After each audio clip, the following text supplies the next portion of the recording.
지금 처음 관심 갖게 된 게 12월 3개월 전? 한 3개월 만에 붙어서 갔어요. 얼마나 시간과 자원을 아낀 거야. 여러분들이 이렇게도 할 수 있는 거예요. 그러니까 내 상황에 맞는 거를 내가 정확하게 분석하고 있고, 내가 유리한 학교, 내가 유리하지 않은 학교 이런 것들을 구분할 수 있고, 올바른 방향으로 집약적으로 시간과 자원을 활용해서 준비하면 충분히 할 수 있다니까요. 저는 그걸 알려주고 싶은 거예요.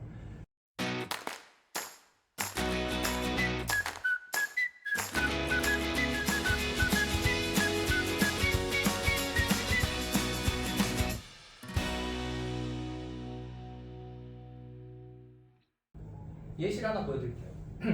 그래서 이제 여러분들이 입시를 준비할 때 가장 중요한 5가지 요소가 있어요. 그게 나이, 학벌, 전공적 합성, 토익, GPA예요. 물론 이거 외에 다른 중요한 요소들도 좀 더 있어요. 근데 가장 중요한 요소들 5개만 일단 뽑아서 펜타곤 그래프로 그려온 거예요.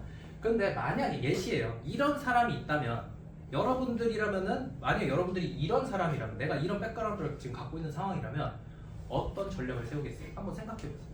그거를 한번 해봐요. 연령이 지금 펜타곤 그래프에서 좀 낮잖아요. 그러니까 나이는 어려야지 이제 경쟁력이 있는 거니까 이거는 좀 낮게 표현이 된 거, 그것만 좀 참고하시면 돼요. 그러니까 학벌도 좋고 전공적 합성도 좋고 토익 점수도 높고 GPA도 높아. 나이까지 어려. 만약 여러분이 그런 사람이라고 쳐봐 지금. 그럼 나는 어떤 전략을 쓸 것인가? 내가 이렇게 물어볼게요. 나는 내가 이런 상황이라면 나는 정량대 지원을 하고 싶다. 정량대를 목표로 할 것이다. 손 자신 있게. 틀려도 괜찮아요. 오늘 배우러 온 거니까. 네 다섯, 오, 맞네요. 좋아. 이러면 나는 정성대를 지원할 것이다.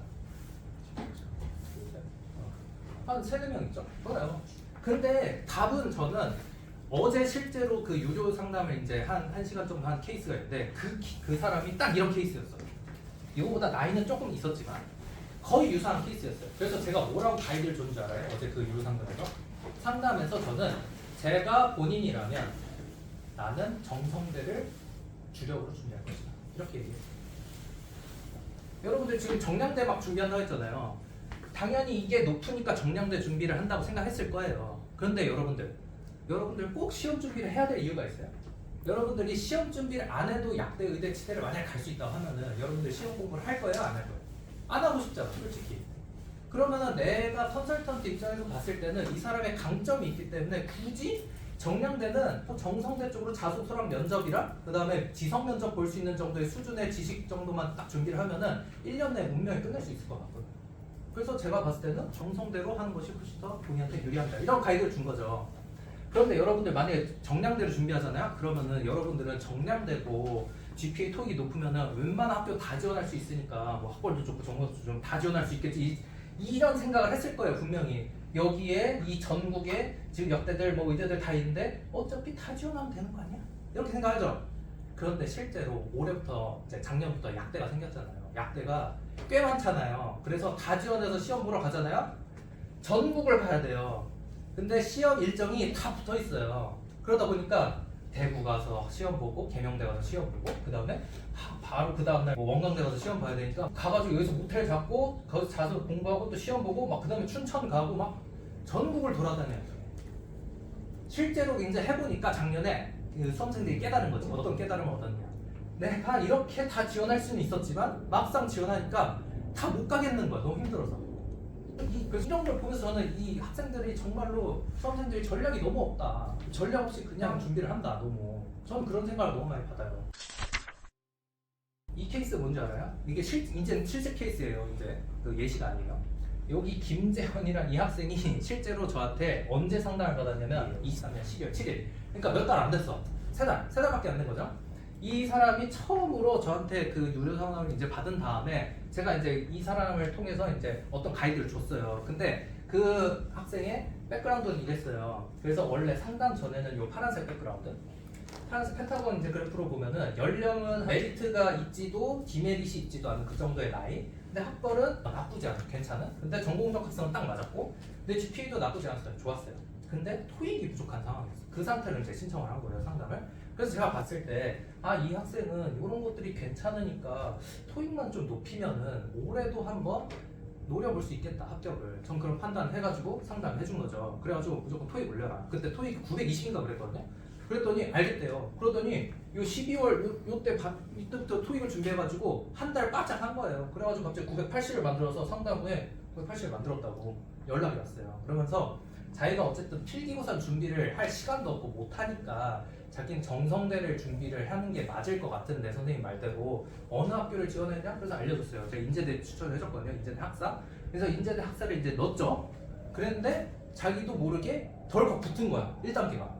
덜컥 붙어가지고 저한테 또 연락이 왔어요. 선생님 제가 이제 좀 준비를 해야 되는데 혹시 인성면접 그 특강 그 비공개 특강 저한테 혹시 보여주실 수 있냐? 이제 저한테 그렇게 연락이 왔어요. 근데 그 당시에 여러분들 아실 수 있겠지만 제가 그 기출 문제를 복원해주는 사람에 한해서 인성면접 특강 비공개 영상을 이제 링크를 주겠다 그렇게 공지를 한 상황이었거든요. 저도 이런 케이스가 발생할지는 몰랐죠. 그래서 이 학생이 딱 이제 1단계에 붙었다고 했는데 내가 봤을 때는 합격 확률이 좀 높아 보였어. 그래서 저는 어떻게 했냐면은 그러면은 너가 인성면접 그 특강 보고 합격했으면 좋겠다고 그냥 줬어요. 그랬더니 그거 보고 나서 어떻게 됐어? 합격했어요. 인제대학교는 인성면접이 되게 중요해요. 지성도 나오지가. 실제로 이 학생이 이제 합격한 다음에 저한테 이제 감사하다고 저한테 커피 한 잔 먹자고 해가지고 오라고 해가지고 이제 저 커피 한 잔 먹었거든요. 그때 이제 어떤 질문 받았는지 이렇게 들어보니까 인성면접이랑 지성면접 다 나왔어요. 근데 지성면접 대답을 잘 못했대. 내가 들어봐도 잘 못했어. 공부가 안 돼 있으니까 제대로. 그랬는데 인성면접은 잘했는데 왜 합격을 한 거죠. 그래가지고 지금 처음 관심 갖게 된 게 12월, 11월 요때였는데 작년? 근데 지금 어떻게 됐어? 한 3개월 만에 붙어서 갔어요. 여기 얼마나 시간과 그 자원을 아낀 거야 이 사람은. 3개월 그때 알아봐가지고 그냥 3개월 만에 바로 합격. 그래서 지금 약대 갔어요. 여러분들이 이렇게도 할 수 있는 거예요. 그러니까 내 상황에 맞는 거를 내가 정확하게 분석하고 있고 내가 유리한 학교, 내가 유리하지 않은 학교 이런 것들을 구분할 수 있고 올바른 방향으로 지각적으로 시간과 자원을 활용해서 준비하면 충분히 할 수 있다니까요. 저는 그걸 알려주고 싶은 거예요. 제가 진짜 화가 난 게 뭐냐면은 유료 상담하는데 어떤 학생이 저한테 와가지고 제가 학원에 가서 상담을 받았어요. 근데 학원에서는 저보고 우석대밖에 안 된대요. 그러면서 우석대밖에 안 되니까 일단 연고대를 가서 편입을 해가지고 GPA를 다시 만들으라고 했는데 이게 맞는 그 방법인가요? 저한테 그렇게 물어본 게 있어요. 실제로 최근에. 근데 제가 딱 그 학생의 그 백그라운드를 분석한 다음에 어떻게 전략을 짜야 될지 보니까 우석대 말고도 쓸 수 있는 데가 많았어. 저는 학원을 비난하고 싶진 않아요. 근데 학원은 매출이 어디서 나? 학원의 가장 큰 매출은 어디예요? 학생을 뭘 보게 해야 돼? 강의를 보게 해야지. 강의를 보게 해야 매출이 늘어난 거 아니에요? 이 학생은 만약에 나를 안 만났으면 그럼 정말로 연고대 가야 되는 줄 알고 연고대 강의 보고 있었을 거 아니에요. 저는 그건 아니라고 생각해요. 그래서 나는 올바른 길을 알려주고 싶은 건데 내가 다 알려줄 수 없으니까 여러분들이 어떻게 해야 돼? 스스로 판단할 수 있는 근거와 기준을 가지고 여러분들이 스스로 분석할 수 있어야 된단 말이에요. 저는 그거를 피트 2015년부터 8년간 강조를 했고 그 과정을 받아들이고 따라한 사람들은 학원에서 다 못 붙는다. 이 사람은 너는 재수해야 된다, 삼수해야 된다. 이런 학생들이 이제 저를 만나가지고 합격하고 나중에 저한테 와가지고 선생님을 만난 거를 3, 4년만 빨리 만났어도 내가 이전에 갔을 텐데라는 얘기를 제가 진짜 많이 듣는 거예요. 그래서 비전 파인더는 다음 카페에서 지금 활동을 하잖아요. 네이버 카페가 아니어도 이렇게 많은 사람들이 알고 소문해서 오고 다 그렇게 하는 거예요. 사실 제가 진심을 담아서 하기 때문에 여러분들이 좀 그렇게 잘 했으면 좋겠어요. 시간이 너무 아깝지 않아요? 여러분들? 젊음이 아깝지 않아요? 사례 2예요. 사례 2 보면은 어떤 사람은 연령이 조금 높아서 연령 나이 부분에서 디메리트이 좀 있어요. 근데 GPA도 좀 부족해. 근데 토익은 높아. 그리고 학벌이랑 전공 적합성은 좀 낮은 이런 케이스. 근데 실제 케이스예요. 제가 이번에 그 바로 직전 연도에 23년도에 저희 이제 컨텐츠를 통해서 합격한 사람을 예시로 들고 온 거예요. 그래서 이번에 원광대회를 최초합을 했어요. 1차합은 단국대, 계명대, 원광대 다 붙었고 근데 그 중에서 이제 원광대가 붙어서 간 거죠. 근데 처음에 상담했을 때 이런 상황이었어요. 여러분도 이런 상황이 있을 수 있잖아요. 이 사람이 이러한 스펙이 있는 거를 보고 제가 상담을 해봤는데 이 사람이 또 어떤 이력이 있었냐면은 피트를 몇 번? 6년! 여러분의 소중한 20대의 6년 절반 이상을 피트를 본 거예요. 그래서 이 사람이 나이가 이렇게 된 거예요. 여기서 시작했겠죠? 이렇게 올라온 거지. 6번보다. 그런데 여러분들이 이 사람이 이제 합격을 했으니까 여러분들이 그래도 정말 뭐 될 사람이었나 보다 원래 이렇게 생각할 수 있잖아요. 근데 그게 아니라 이 학생도 처음에 작년에 비전 파인더 이제 와가지고 공부 시작하기 전에는 어떤 생각을 가졌겠어요? 여러분들처럼 될까? 내가 나이도 많은데 GPA도 적은데 이 사람이 90이 안 됐거든요. 토익은 괜찮았지만 될까 이런 생각했겠죠. 근데 선생님은 홍성찬은 뭐부터 했느냐? 너가 안 된 이유가 무엇일까 이제까지 그걸 분석해야지. 나는 안 되는 사람인가 보다. 이러면은 앞으로 내가 뭘 바꿀 수가 있어? 앞으로 비결. 내가 뭔가 안 됐다면은 그거를 뭐 어떤 부분에서 내가 실패를 했었고 어떤 부분이 잘못됐었기 때문에 내가 잘 안 됐을까를 연구하고 고민을 했어야지. 근데 그걸 못 한 거예요.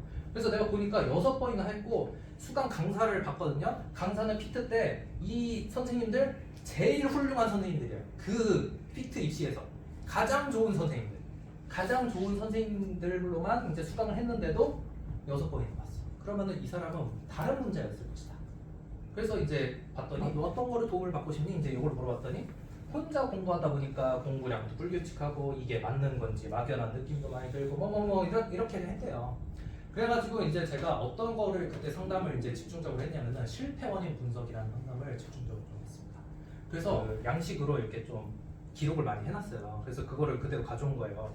그래서 저는 그 실패 원인 분석을 할 때 학생들을 이제까지 10년 동안 상담을 해보니까 여러분들은 내가 뭔가 실패하면 어떻게 생각하는 줄 알아요? 나는 머리가 나쁜 것 같아. 나는 시험이랑 안 맞는 것 같아. 나는 추론형이 안 맞는 것 같아. 나는 지식형이 맞는 것 같아.